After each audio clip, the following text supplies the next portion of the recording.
Just when you think Noah couldn't look any creepier, he kind of looks like an unsolved mystery shadow because of the light in my eyes. Right? This week on Unsolved Mysteries. Like the old one from the 80s. The He's creepy. gonna blink and he's gonna disappear. Yeah. All these corpses were eaten and fucked. Necrophilia. He caught on. Buy his album. Yeah. Necrophiles. Necrophilosophy. Necrophilosophy. I got you, buddy.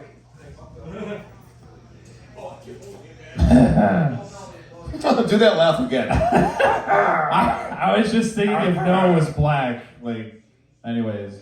You know what? Sesame Street needs to Somebody have might be connected a those dots. character that is based off of your laugh. Just like it's a very Grover-esque laugh.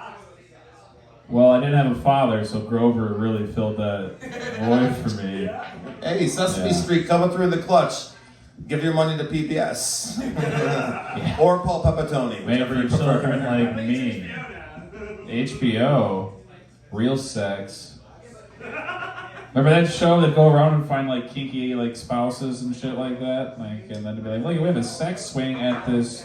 They have like a toy music, like a playground. Like you could go and try all the sex toys and stuff like that. I did not have HBO growing up, so I wasn't exposed to all I those didn't things. either, but my buddy did because he was rich. So I'd go stay the night over there, and he knew their parents' passcode for the parental controls. You know, I want to say I had a very sheltered childhood, but I'm Italian. I didn't. I was like, right. It's kind of hard to have a sheltered childhood when your father and brothers died before you were born. Like, it's like you're immediately put in the worst possible situation. I think the term Right for out that there. is being tossed into the fire. We want to throw a little Paul Pepitone pun. A pun pepperoni. Yeah. Go ahead, you're saying. I don't. Honestly, that was better than anything I had to say. I don't know, man. It was a fun weekend. It was a fantastic weekend of stand-up Great comedy. weekend, man. I had a fun-ass show up in Essexville with like Mike Ball, and then Sunday, Todd Stark's birthday party at Freddy's. Dude, the venue at Freddy's, fantastic. Boy, Todd yeah. Stark's 50th birthday party. J. Chris Newberg. Yeah. Darren McCarty. Yeah, the Darren McCarty, 4-time Stanley Cup winner, Darren McCarty. Yeah, and it's funny because Chris Newberg, Darren McCarty, and then to throw in that lineup absolutely destroyed that night. Charles fucking Hill deserves all the blew props in the night that we're talking about it on a Monday night. 16 here. minutes of crushing, non-stop crush. He crushed harder than anybody that night, like by far. I don't care, like he did. It was wild. Got a good tape of it, so. Oh, fantastic tape. Yeah, like I recorded for him, man. Dude, Charles was fucking killing it. It was awesome. Because, like, Chris is also, like, Newberg is, like, his mentor, kind of. Like, he's one that got him into comedy. So it was, like, to crush in front of him was, like, extra special for Charles. So to, like, see that was awesome. You know what I mean? Yeah, it was a good moment. It was a Yeah, good it moment. was pretty awesome. Darren McCarty has super long fingers. I didn't notice that. You didn't shake his hand and realize that he's touching your elbow? No, you know what? I was spending so much time trying to get D-Mac from this side of the room to this side of the room because every 3 steps he took, people want to take. I get it. Yeah. People want to take pictures with him, but everybody also wants to have a conversation. It's like, look, we've got 2 minutes to get these pictures in before all these comics leave because none of them care about, like, let's get these pictures. Come on, we need photo proof. Sometimes, you know what I'm saying? Like, you gotta get a picture, and it's like, okay, we need this one person here, that the one person's one. I get the one person's a superstar, and it felt really nice to be like, hey, superstar, come here. And you know, I feel comfortable calling him superstar and telling him come here, though, and only because I coached Little League football, and I'm like, I know how to talk to these athletes. I know how to talk to these guys. I know how to groom them. Professional athlete. Yeah. That sounded weird. This is a guy that was in the league for 20 years, and his main job was beat the shit out of the other players. It's called an enforcer, Dan. It's called an Yeah, it is. enforcer. It is. But under the description, it says, "What's an enforcer do?" It's like, don't touch the puck, beat the shit out of the other players. And he also runs a fantastic comedy show, charity comedy show called Slapsticks Comedy. The Slapstick Comedy Show, and it's an absolutely wonderful show that everybody should go and support. I just want to say that, but I made that joke where it's like, I still support everything you do, and his CBD oils. His CBD oil, even though I don't do any sort of oils on my body outside of olive oil, like, I still support your product, I just can't use it. You know, they're like, until it's olive oil based, sorry. There were some characters there too in the audience. Like that one dude that was sitting like, because I kind of felt bad for him. We can move on from that. Hold on. Well, I want to make sure I know what you're talking about. I'm not gonna say his name, and I don't think anybody would know him even if I did say his name. But like, poor Darren McCarty's sitting there, and this guy's being like that fan. It's hey, Darren, you know, because they've known each other forever. Darren, hey, and that dude, you do that every 20 minutes, and it would go nowhere conversation. I give it to Darren McCarty dude for being the nicest dude and like appeasing this guy every time. His tolerance Oh and my patience is god, amazing. he clearly got all of his aggression beating the shit out of Colorado Avalanche players. Yeah. Well, you know what's crazy about having like a super fan? So the guy, I know the guy you're talking about, and he showed up with a towel that he wanted to get signed. And then because he was sitting within proximity of him, he felt that like, well, I know someone, I don't know, there's that weird relationship that somebody builds with somebody, and and I was like, should I say something to this guy to like cool back? And then I was like, well, this is Darren McCarty. Like, what? I'm gonna be your enforcer today. How about that? That'd be kind of sick. I do this for the story. Like, you gonna take care of him, Mr. McCarty? Saying, we're built different, Paul. So hard. Great story. You could have told your grandkids, I was the enforcer. Yeah. You know, March 25th, I now have a tie-in to that day. The guy that was talking, I still go for him. That's right. Yeah. I was the enforcer for the enforcer. Yeah, you know, sometimes I need a day off. Yeah. I feel like he could strangle me with one hand, like very easily. Like, it was intimidating. Those fingers, yeah. Yeah, they were like he didn't squeeze my hand, but I knew he could rip my arm off if he tugged really hard. It was like, all right, when you shake hands with a world-class athlete like that, like a 4-time champion in a brutal sport like hockey, it's like, this is an animal I'm shaking my. This isn't a person. This is a beast. You know what I mean? This is a creature that is just on this earth to hurt people and make them other people smile. Like when he told this, his whole set was just telling the story of him beating the shit out of the entire Avalanche team in '98.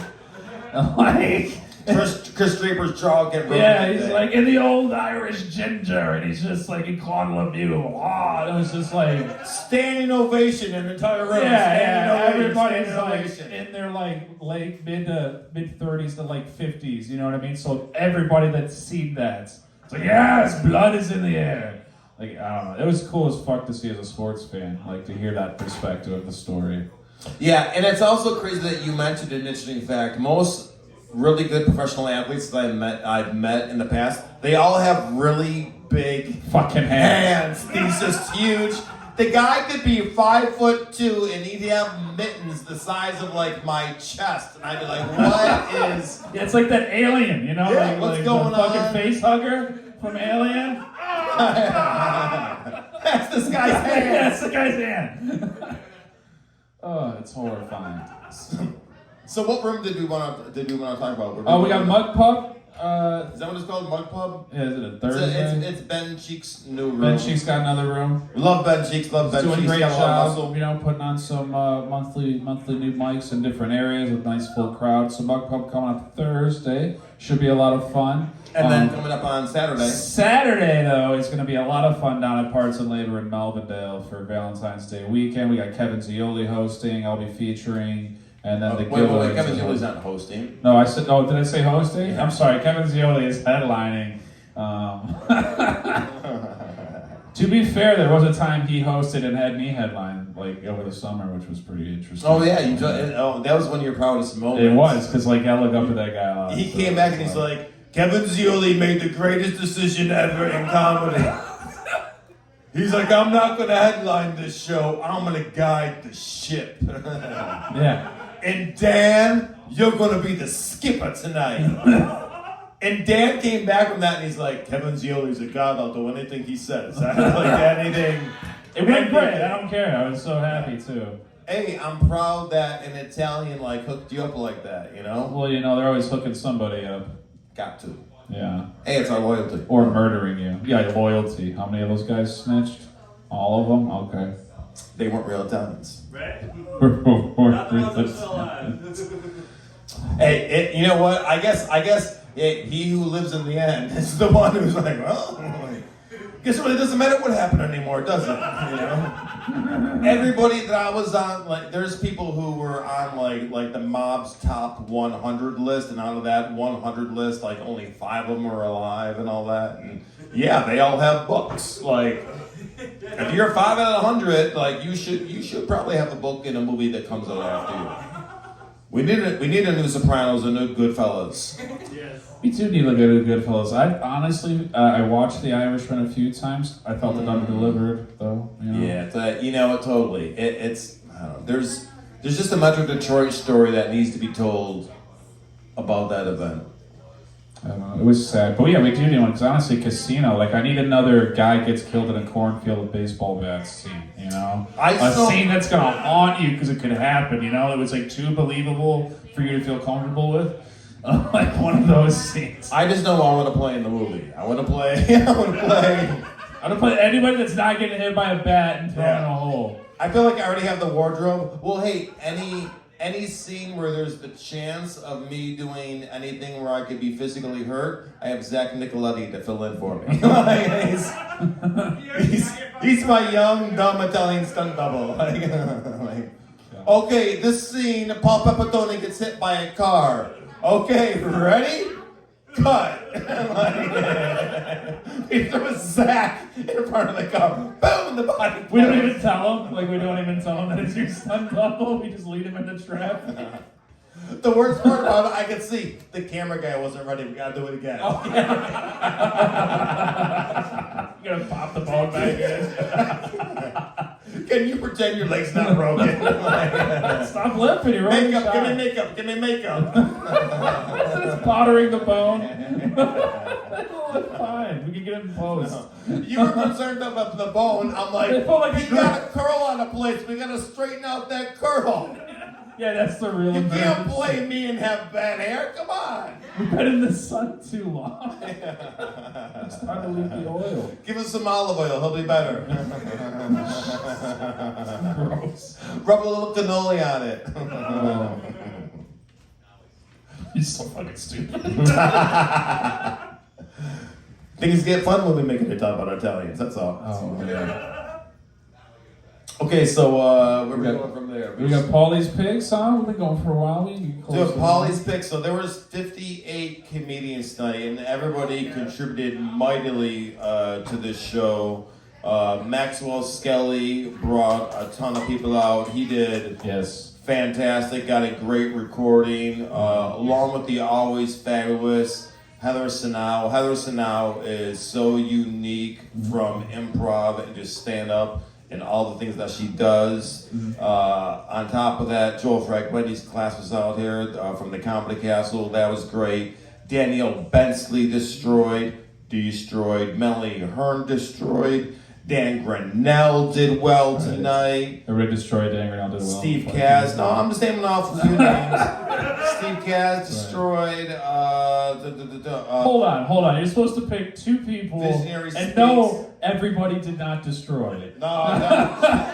It takes away meaning from the word when you say 10 people destroyed. You need to raise the fucking meter on what destroyed fucking means. If 10 people out of 58 destroyed, you know I'm what I'm saying? 3 out of 58 destroyed. I was here all night Ryan too. Brown, There was Josh some Adams, really good. Jack Josh Reeves. Adams destroyed.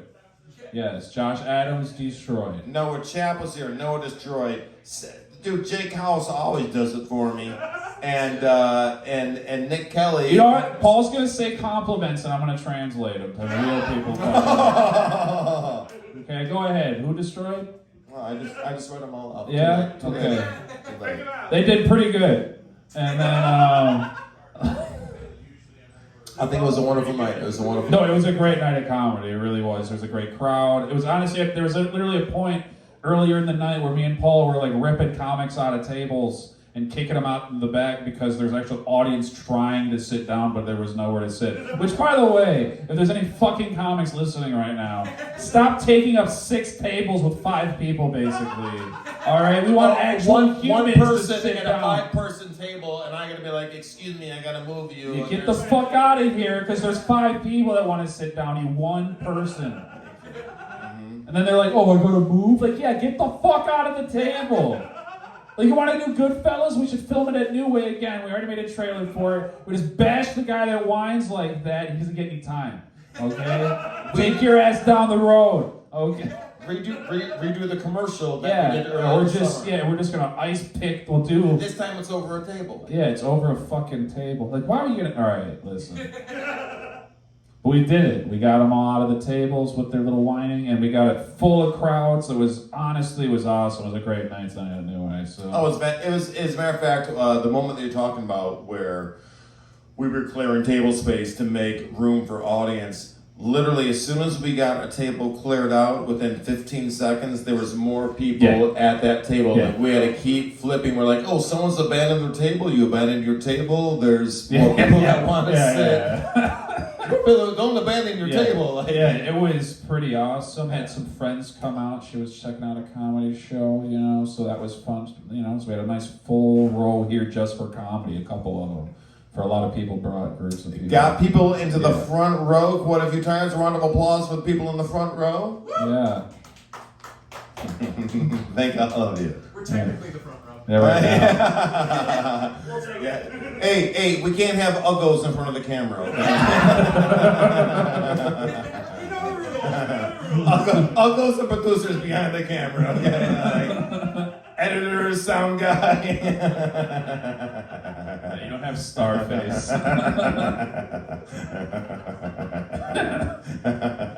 You think he's kidding. Right? Like, he falls like they think I'm nice enough, but no. Yeah, they think I'm not. Now I'm going to translate every time Paul's bullshitting, too. That's going to be my new bit. Whenever Paul's like, "I'm being gentlemanly," it's like, no, he actually is being an asshole. And he just smiles and says, "Oh," I try to focus on truth and honesty, and sometimes when you focus on being truthful and honest, You lie? no, some funny things. Hey, when you're being honest, some funny things can fall out of your mouth. God, you're just sucking. All right. It's all right, man. I like big breath. Yeah, so we got the top comedians at the New Way. The top comedians, you named half the list. Hey, you got to sometimes when you're It's still not on the even spot. special. It's not even special. Hey, you made the list. You made the list for the first time. How about that? Hey, you're finally honest for once. Thank you. And then you named off 35 other people, and it's like, oh yeah, you think I'm typing all them out? Okay, go fuck you, Paul. You get 2. I like to show love. No, you like to kiss ass. He calls it kiss ass. I say show love. Ti amo, everybody. Ti amo. That means I love you. That's an Italian. This is his white tricks right here. That's what Paul's doing. You call them white tricks. White tricks. It's like a Patrice O'Neill term. Like, I'm not falling for your white tricks. You know what's so funny? he flout he just like dazzles you with niceties, and then he's really thinking awful shit in his head. He's like, look, I don't want to fool these fucking idiots into thinking I'm nice. The falling for a trick. He's like, I rate all of you every time I go home. I have a fucking ratings tree, and I judge everybody individually. I spend all night with my mom making pizza, and we judge you. Watching Sopranos. It actually sounds like an Italian family to me. We're gonna judge everybody and cook food. So it's an effort. Very similar to the Jewish family. Very similar. It's an effort to get her not to judge people, because literally when we watch The Sopranos, I'm like, doesn't she remind you of somebody? My mom and Libby, she's like, I'm nothing like her, and then she starts bad talking like so many people. I love it. That's the best. It's actually part of a psychiatrist terms, because I listened to Kelly the Advocate, and she talked about toxic relationships, and I'm like, oh, I can't have a toxic relationship with my mother. And then I was like, but you know what? Being Italian, you can't break that loyalty bond. Like, I have loyalty, and my loyalty trumps everything. If I lose my loyalty, I lose my integrity. So I'm like, you know what? Sometimes you get a play in toxicity. Like, plus, my mother, she's a fantastic cook. You lose so many good meals. 100%. Yeah, the Get fucking it away.